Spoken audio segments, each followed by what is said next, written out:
Okay then fam, so now we've had the Grand Theft Auto 6 trailer.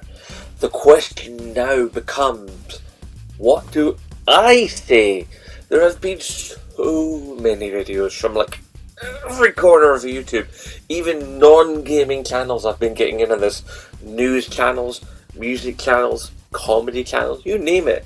Everybody wants a slice of the Grand Theft Auto 5 pie, and who can blame them?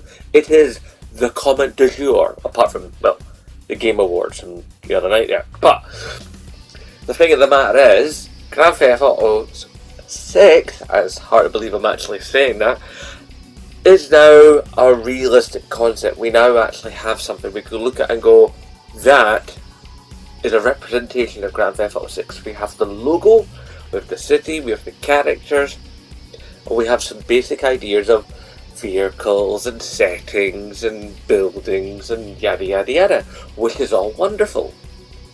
We've got videos up the wazoo of people going, look at this tiny little detail, it can mean this, look at this other tiny little detail, it definitely means that. Can this happen, can that happen, blah blah blah, back and forth, back and forth. And it leaves me going, well, what can I say? And I tell you what I'm going to say. It ain't over till it's over, people. First of all, we have to wait until 2025. Now, admittedly, financial years run differently to years, calendar years. So the end of fiscal 2024 is actually before the end of calendar 2024. So there's that to bear in mind. So given that games come out as within fiscal periods, especially for the big studios like Rockstar and Take-Two and blah blah blah blah, okay? Give that in mind. Then also take into effect that basically every Grand Theft Auto, most games these days, get delayed. So if we're talking early 25 for financial year crossing over, and for the delays, then we're probably looking at actual early 2025. So I reckon what we could end up with is a spring video game.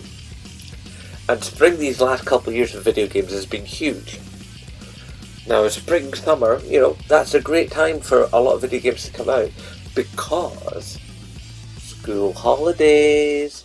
Now I know a lot of people are going to go, you can't sell video games like that to kids. And you're absolutely, completely and utterly, totally right. Children under the age of 18, or admittedly when you're 17, are you really a kid? Are you really a kid? Not a kid when you're 18? I'm 49, I still feel like a kid in here sometimes. But the fact of the matter is, it doesn't matter what age restriction you put on a video game, book, movie, whatever.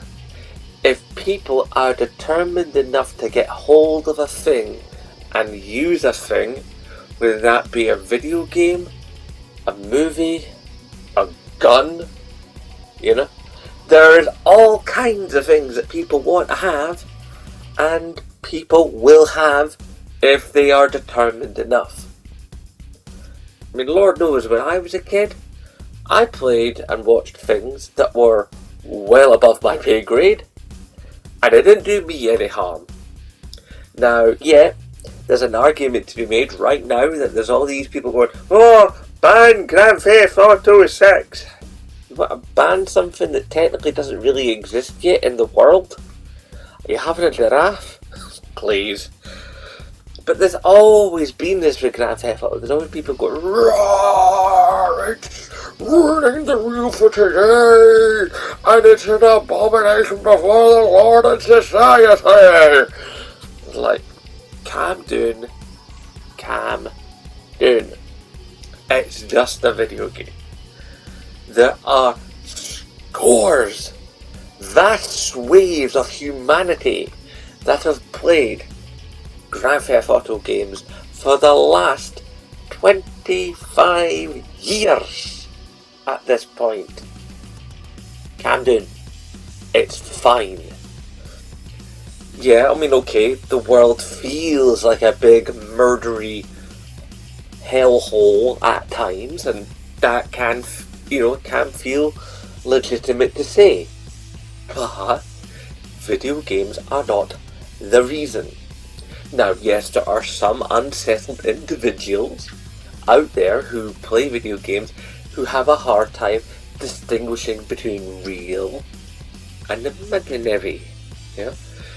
But that is not something that it should be hit with all gamers. Gamers come in a wide variety.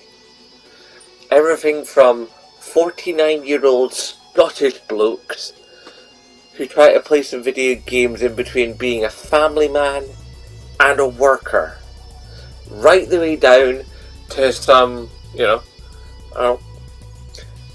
American Korean kid who hasn't got a lot of money, living in a single parent apartment, who's just managed to do enough paper rounds to get together a PS5 and is really looking forward to playing Grand Theft Auto 6 and started saving already with his paper round to get the money together to buy the game.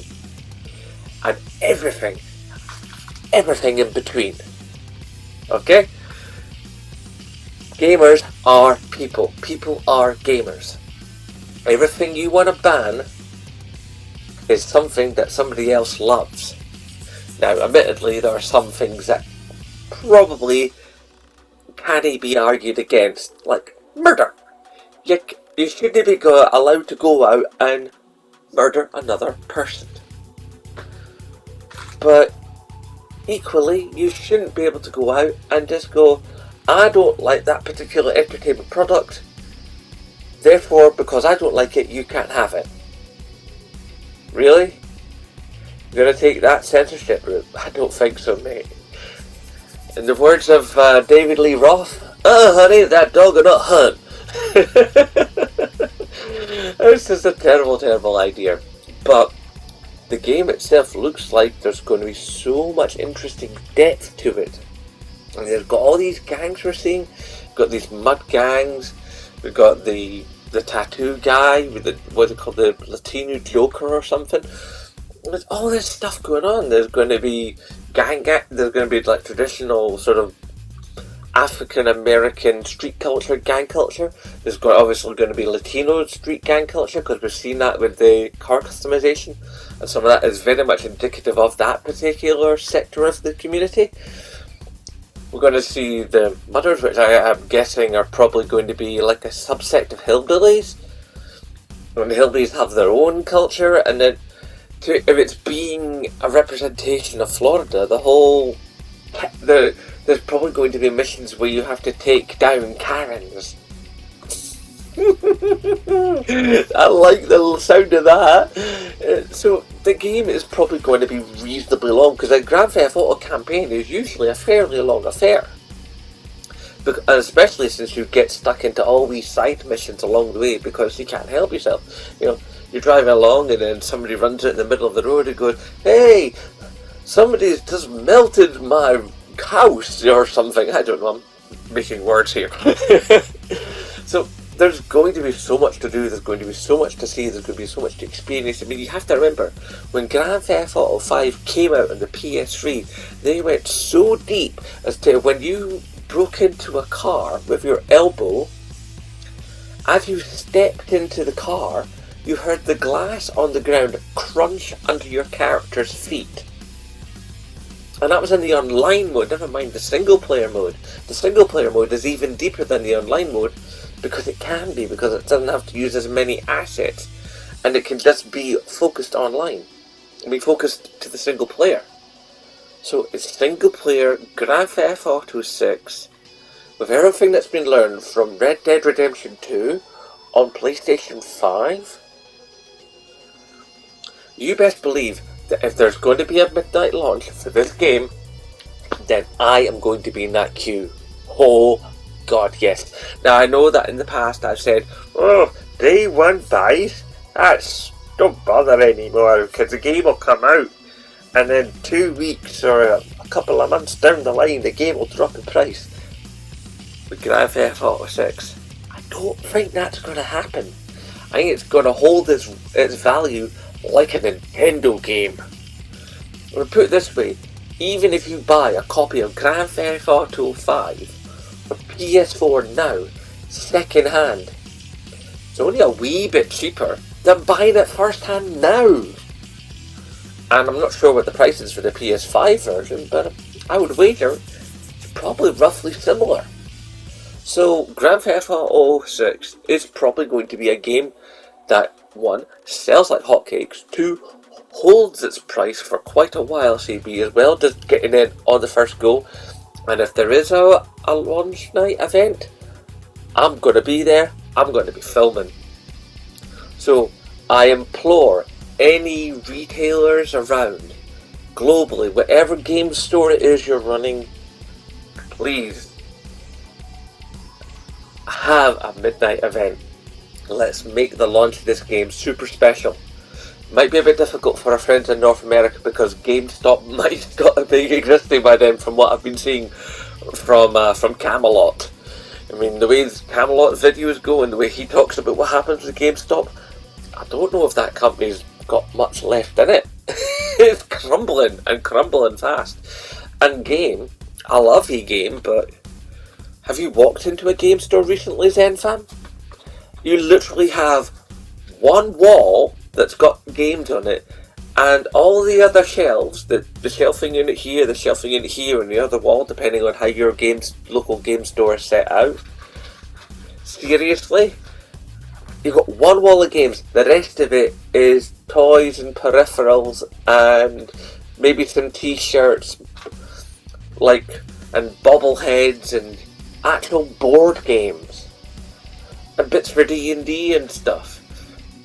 And obviously the second-hand equipment, the second-hand PlayStations and Xboxes and much like.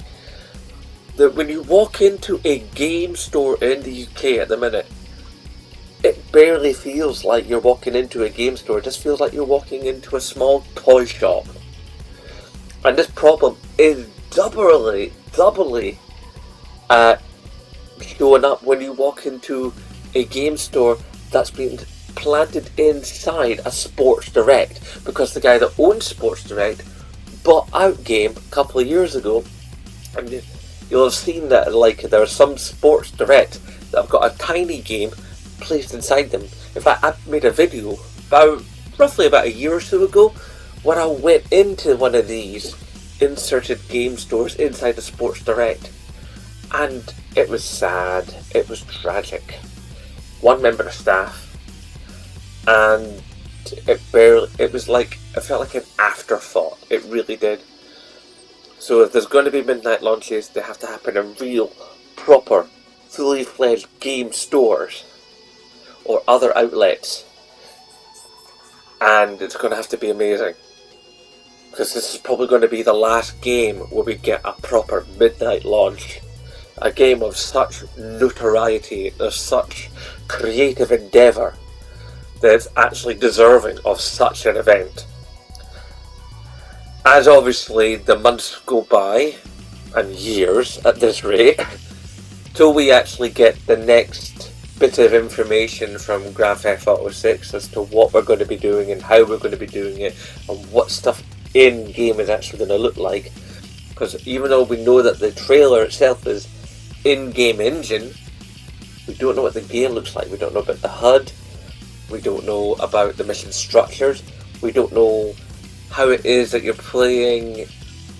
Are you playing both characters? Are you character swapping at different points in the story between them? Can you character swap like Grand Theft Auto 5? We don't know. So we have to find out how we're playing, who we're playing, and the style in which we're playing. And also, we need to find out about the radio stations, and apparently the TV content, and the internet content based within inside the game. And can the internet content inside the game, is that going to be reworked into an app that we can fiddle with outside of the game, into the game, bringing back the idea of the companion app? Because remember, they had the companion app that went with Grand Theft Auto 5 for its first couple go-rounds, where you could change your license plate and alter your cars and stuff. And you could do things to the game within the app. So you had the iFruit app that you could bring up, and used to have it on my tablet, and I had it on my phone. And admittedly it was never that great, but it was fun to mess with. A PS5 2025 app on your phone that can do stuff that sort of blends the immersion. So there's things you do in your app that will actually matter in the game, and that's making your game experience your own experience, shaping the game. So many possibilities. If you have ideas about the possibilities of what we can be doing and what we will hopefully be doing, then obviously typey down below, let Zembloke know. I'd love to get your thoughts on this, guys and girls. Anyway, I've got to go because I've got a bunch of stuff on today. And and don't forget, I need your vote for YouTuber of the Month to become YouTuber of the Year. Right? I need to become YouTuber of the Year so I can run the YouTuber of the Month series. So look at the last video. There'll be annotations and stuff and links, and I've linked it all crazy through all my social media. I need your vote, guys. It's not going to be up for long. And speaking of not here for long, hashtag support Scottish YouTubers, and of course, as always, I may bother.